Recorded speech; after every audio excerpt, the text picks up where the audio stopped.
Pour vous qui êtes entrés à l'école du Christ, ce n'est pas ainsi que vous avez appris à vous conduire. Dans sa parole, vous avez perçu sa voix et compris ce qu'il est. À travers l'enseignement que vous avez reçu, c'est lui qui vous a instruit. Vous avez reconnu en Jésus la vérité incarnée et personnifiée. Si donc vous avez reçu le véritable enseignement chrétien, vous avez appris qu'en communion avec lui, vous devez quitter les vieilles hardes de votre ancienne manière de vivre, vous dépouiller de votre vieux moi d'avant votre conversion. C'était là votre vieille nature qui allait à sa ruine, se corrompant sous la pensée des désirs séducteurs, en suivant les illusions décevantes qu'engendraient les passions. Il faut que l'inspiration de vos pensées soit renouvelée, que votre cœur soit transformé et toute votre attitude mentale et spirituelle changée. Habillez-vous de neuf, mettez des vêtements propres de la vie nouvelle dont Dieu a créé le modèle à son image. Cette vie se manifestera par la vie juste et sainte que produit la vérité. Ces paroles se trouvent dans Éphésiens, au chapitre 4, et dans les versets 20 à 24.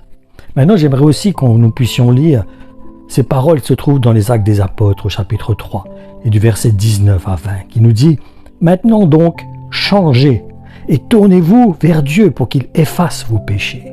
Alors, le Seigneur vous accordera une ère de renouvellement, de repos et de bonheur.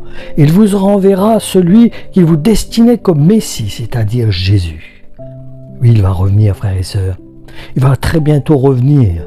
Toutes les prophéties s'accomplissent et nous démontrent que Christ revient chercher son épouse.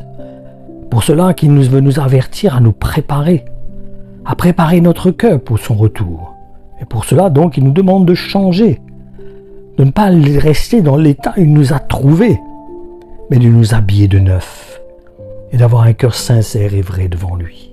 Acceptons d'être comme la poterie entre les mains du potier. Acceptons son œuvre dans notre cœur. Acceptons de nous identifier à l'Évangile et pas uniquement à certains passages de la parole qui sont en accord avec ce que nous attendons de cette parole. Mais ouvrons notre cœur comme de vrais disciples, comme de vrais enfants de Dieu. Soyons des enfants qui se laissent être façonnés, corrigés, repris, afin de pouvoir hériter du royaume de Dieu.